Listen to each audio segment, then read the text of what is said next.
Okay, I have a question. Yeah. Now that yesterday the president said that he has withdrawn the finance bill, does he have the capability or the power to do that? Because as Gen Zs, we really need clarity.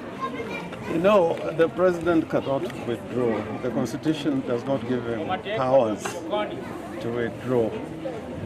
I know he can refer to Parliament, to the National Assembly, or to the Senate, whichever the House is relevant for purposes of that bill. But even the House has to undertake a vote. You know, already they are functions official. They had already dealt with the matter. It's the House which passed the entire bill. And also that bill went to the National Assembly after it had been approved by the president. The same president who is now referring it back to the National Assembly. So what happens now is that, you know, the National Assembly can still say, no, we don't agree with the president. Or if the National Assembly does not meet or does not sit like it is not sitting now, the finance bill can still become an act, because under the law and by the operation of the Constitution, the expiry of 14 days after the assent or the refusal to assent will automatically bring about the publication or the constructive publication of the bill, and then it becomes law. So it's a plain words. It's a plain words. This was his own document that he's sending back to the National Assembly. And he's playing games. This is a playbook.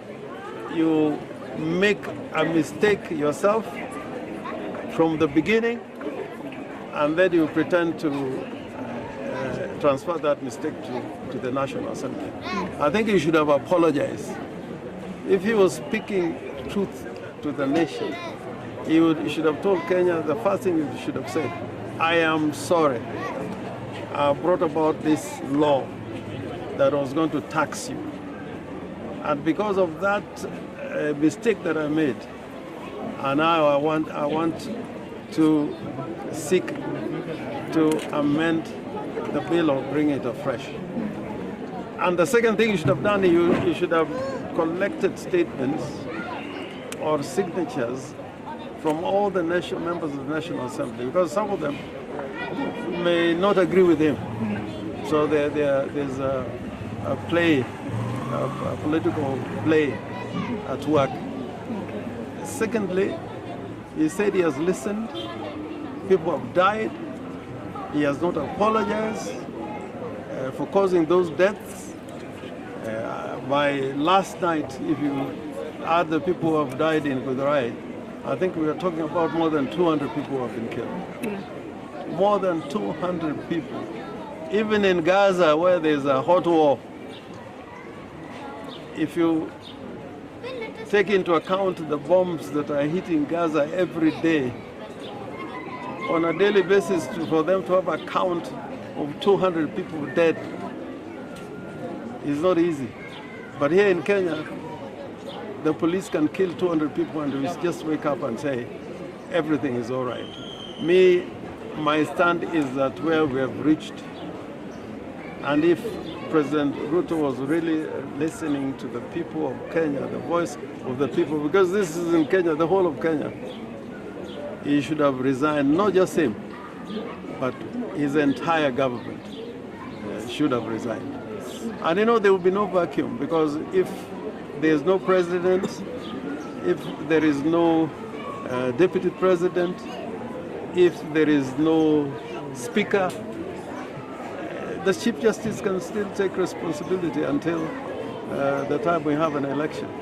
Although I will not trust the president or the vice president or the speaker taking over from President Ruto. So the best thing is for them to resign and we have fresh elections.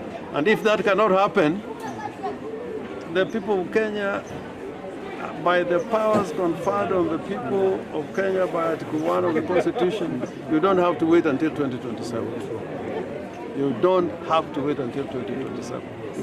If we can have the resolution and the commitment to make sure that we have the government that can take care of the people of Kenya, we don't have to wait until 2027.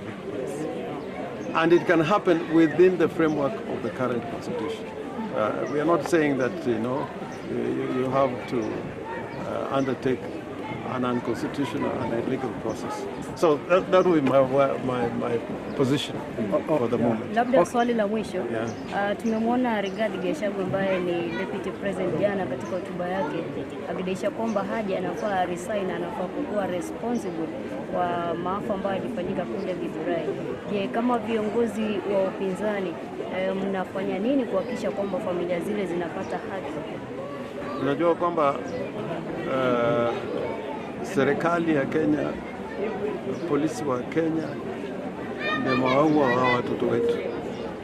Sasa fidia ama compensation lazima serikali ya Kenya, ambao kwa sasa serikali bandia ambayo sasa inaongozwa na Ruto, ndio lazima wa compensate wale ambao wamejeruhiwa na wengine ambao wamepoteza mali na familia ambao ya wale ambao wamekufa. Najua kutokana na yale maandamano ya mwaka jana hawajafanya chochote, watu wengi walikufa, lakini kwa sasa kama hawezi, nafikiria mawakili na wengine wanaweza kujitokeza kuona ya kwamba tumepeleka makesi kotini kuona ya kwamba serikali imecompensate wale ambapo wamepata damages, ama wale ambao wamepoteza familia, ama wale pia hata wale wameshikwa kwa sababu walishikwa wakitetea nchi. Hawa sio wahalifu. These people are not criminals. Mandela one time was called a terrorist and became the president of the Republic of Kenya. People who went to the streets like our son Rex is not a criminal. Is somebody of distinction who comes from a respected family. We have talked to the family here. So that will be my position. Okay, one last question, please. Yeah. So I just have one question. Most of the Kenyans are wondering or asking, so what happened on Tuesday? Gen Z stormed Parliament. Does it have any effect to the country? It doesn't have an effect. I mean, the French Revolution, people stormed the Bastille and where Parliament was meeting and where the king was meeting. And these days, people talk very kindly of the French Revolution. That's how changes came in France. In America, it was a revolution. It was a revolution. What we're engaged now is a revolution. It's good trouble to bring about change. So me, I would encourage Gen Z ya kwamba mmeshika huyo mtu kwa sehemu ambapo siwezi kuzungumzia sehemu nyeti. Msiache. Mshikilie kabisa. Asante. Asante sana.